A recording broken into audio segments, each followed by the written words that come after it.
Okay, so I just want to finish up what we didn't get to in the last class. And I think we got as far as the beginning of Down syndrome. With Down syndrome, because I find it interesting, I want to talk a little bit about some of the history of Down syndrome. It is Down syndrome and not Downs syndrome. A lot of people still call it Downs. It used to be because of it being named after John Langdon Down. However, it is Down syndrome. There's been evidence of Down syndrome as early as the 7th century. And as I said, it was named for John Langdon Down because he was the first one to really notice consistencies in the appearance, and he was the first one to develop a theory or to describe what Down syndrome was. And that was in 1866. He published the description. He called it Mongolian idiocy, and his theory was that people with this syndrome it was an evolutionary regression to the period of Mongolism. And so he was thinking, this is some sort of human trait that causes them to regress evolutionary to a period when there were Mongoloids. He didn't really understand what was going on, but that was his theory, and his theory was based on the presentation of characteristics. This theory, however, was later refuted by his son, Reginald, and Reginald didn't have the correct theory at the time either. He actually believed it to be a greater regression evolutionary-wise than his father did. So he's the one that actually refuted what his father was saying. Interestingly enough, later in life, Reginald would have a son with this syndrome, so what we now know as Down syndrome. So what they had as a family researched and wrote about, they had a child, Reginald did, who had the syndrome. What was really interesting is that in the early 1930s, there was a Dutch ophthalmologist and geneticist who was claiming at the time that this syndrome, this condition that they had identified, was chromosomal and therefore was genetic. And he was an ophthalmologist, and one of the characteristics that you see with Down syndrome is the Brushfield spots that we're going to talk about. But he was, he was ridiculed to some degree for this theory. No one believed him, and it wasn't until 1959, 27 years later, that the extra 21st chromosome, that is what Down syndrome is, was identified. So it was chromosomal, but 27 years passed. This Dutch ophthalmologist was correct, but no one believed him. So what is it? Down syndrome is the most common and identifiable chromosomal condition associated with an intellectual disability. So remember, intellectual disability is a characteristic of something, not a diagnosis in and of itself. As I said, it is a chromosomal abnormality. And what happens in typical development is you have 23 pairs of chromosomes, making for a total of 46. However, in Down syndrome, there is an extra 21st chromosome, just one, so there are 3 21st chromosomes for a total of 47. And that single additional chromosome changes the development of the body and brain. So here's just a picture. You can see here the 21st. There are 3 of chromosome number 21. So the majority of cases of Down syndrome are trisomy 21, which would translate as 21st chromosome. So there's a third copy of that 21st chromosome, and that counts for 95% of cases. Another similar, it's similar in presentation, how it's slightly different, is translocation. And in translocation, what you see is the long arm of that extra 21st chromosome attaches to chromosome 14, 21, or 22. So there's a piece of it that attaches to another chromosome, so that one is called translocation. So there's really no difference in presentation between trisomy 21 or translocation. Really, it's just the appearance of that extra chromosome. Is it attached to another chromosome or is it not?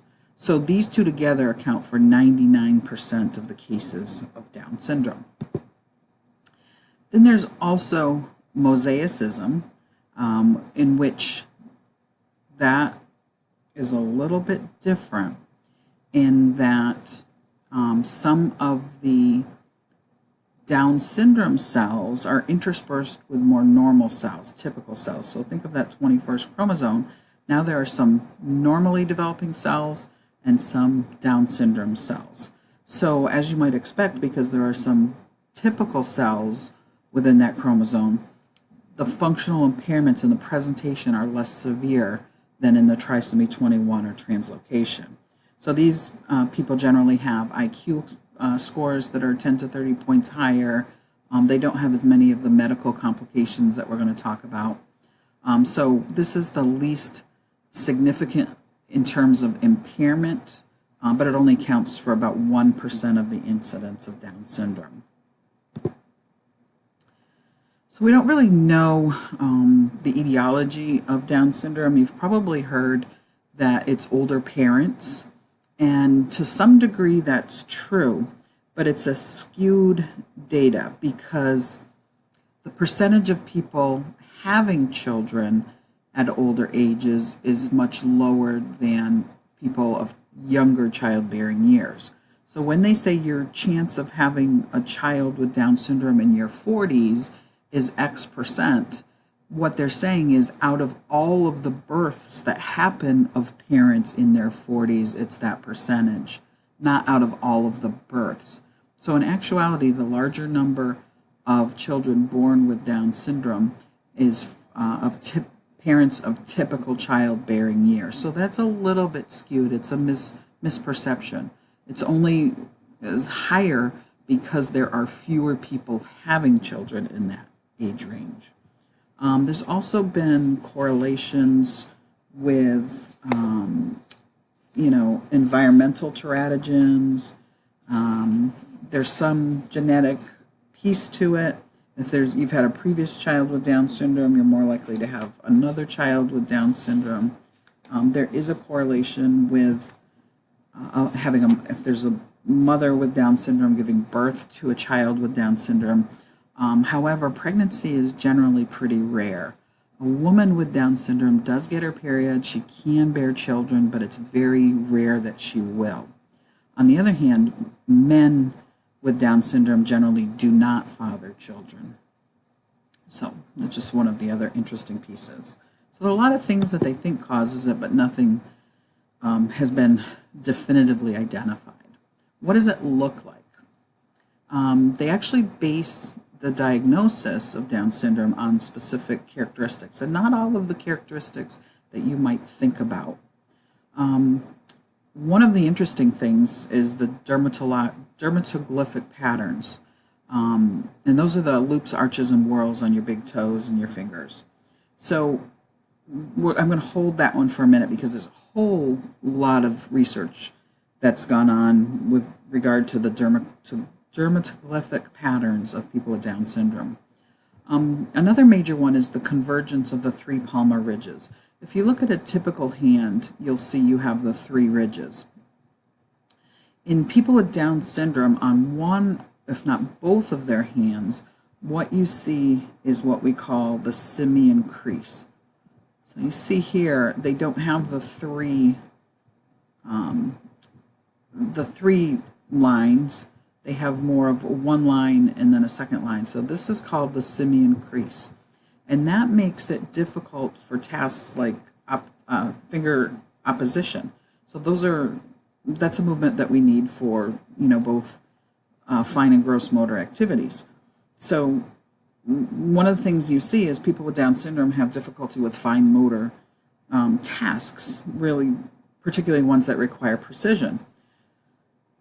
Part of it is because they don't have these arches or these ridges that create the arches. So that's part of it, and we'll talk about some of the other hand features that play a role in that as well. Also, diagnostically, they look for brush field spots. the length of their ears, the distance between their nipples, the spacing between their toes, and whether they have a neck or skin fat pad. This is just a picture of the brush field spots, and there's a belief that this is what the Dutch ophthalmologist was seeing consistently in the patients, is this brush field spots. The widely spaced toes, that's a diagnostic characteristic. This is a whole lot of stuff going on, but the only thing I wanted to point at here, this is part of the dermatoglyphic research and dermatoglyphic information related to people with Down syndrome. But in general, the majority of people have ulnar ridges. On ridges, whorls, or whatever it is, they generally face the ulnar side. In people with Down syndrome, on one of the hands, you often see the pinky and ring finger having radial ridges. Typically it's just on one hand and just on one toe, but those ridges or whorls will go the opposite direction. They'll go towards the radial side. So that's just one of the interesting things and used diagnostically to determine Down syndrome. There are other identifying characteristics, probably some that you're more familiar with. They have a small head, slightly slanted face, or flattened face, upward slant to the eyes, their regular shaped mouth, and the tongue may stick out. Part of the reason the tongue sticks out is because the mouth is smaller than typically developing people. However, the tongue isn't. The tongue is the same size. So we're putting a typically sized tongue into a smaller mouth. They have generally short hands and feet, so their hands are smaller. They have irregular crooked teeth. In general, teeth erupt later than typically developing children. They have a lower set thumb, which is one of those things that plays a role in that opposition. So the thumb is down lower on the side of the hand, and they're also missing part of their pinky finger. So they're missing one of the flanks in their pinky finger, which again makes that finger to thumb opposition a little bit challenging. Their fingers are shorter. They often have that incurved pinky and the simian crease that we already talked about. And they have low tone, they're very floppy individuals and have lax joint capsules. And this is just a picture that shows classic presentation of people with Down syndrome. With Down syndrome, they have found some brain abnormalities, one being that they have delayed myelination and they have fewer neurons. So the brain is not functioning the way it should. Another interesting finding is that the gene for amyloid, which is an abnormal brain tissue, is located on the 21st chromosome. Now, amyloid is what's implicated in Alzheimer's disease. So people with Down syndrome are at a significantly higher risk of developing Alzheimer's disease, not only developing it, but developing it earlier. It's not unusual for a person in their 50s with Down syndrome to be diagnosed with Alzheimer's disease, where you tend to see it much later in people without Down syndrome. And that's because this amyloid is on that 21st chromosome, and they have 3 of them.